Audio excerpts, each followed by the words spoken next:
வணக்கம் மக்களே. 59 வருஷத்துக்கு அப்புறம் காங்கிரஸ் கட்சி வந்து நம்ம தமிழக அமைச்சரவையில இடம்பெற போறாங்க. ஸோ இந்த நியூஸ பார்க்கறதுக்கு முன்னாடி யாரெல்லாம் என்னோட சேனலை சப்ஸ்கிரைப் பண்ணாம இருக்கீங்களோ, அவங்க எல்லாரும் என்ன பண்ணிக்கோங்க அப்படின்னா சப்ஸ்கிரைப் பண்ணிக்கோங்க. சப்ஸ்கிரைப் பண்ணா மட்டும் தான் என்னுடைய அப்டேட்ஸ் எல்லாமே உங்களுக்கு இன்ஸ்டன்ட்டா வந்து கிடைச்சிட்டே இருக்கும். வாங்க ஃப்ரெண்ட்ஸ்.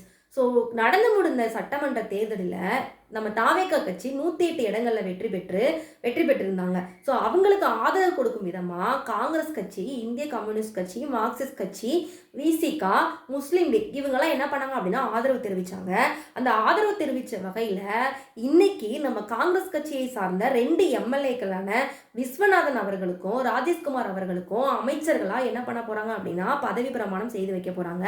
இதோட சேர்த்து மொத்தம் இன்னைக்கு 23 அமைச்சர்களுக்கு என்ன பண்ண போகிறாங்க அப்படின்னா பதவி பிரமாணம் செய்ய போகிறாங்க. இதனால நம்ம காங்கிரஸ் கட்சிங்க வந்து என்ன பண்ணிட்டாங்க அப்படின்னா 59 ஆண்டுகளுக்கு பிறகு நம்ம தமிழக சட்டமன்றத்தில் இடம் பிடிச்சிருக்கோம் அப்படிங்கிற ஒரு பெருமை வந்து அவங்களுக்கு வந்து என்ன பண்ணிருக்கு அப்படின்னா கிடைச்சிருக்கு. ஸோ இது போன்ற இன்னும் இன்னைக்கான அப்டேட்ஸ்லாம் நியூஸ்லாம் உங்களுக்கு வேணும் அப்படின்னா என்னோட ரிலேட்டட் வீடியோவில் இருக்கும். நீங்கள் என்ன பண்ணிக்கோங்க அப்படின்னா கிளிக் பண்ணி பார்த்துக்கோங்க.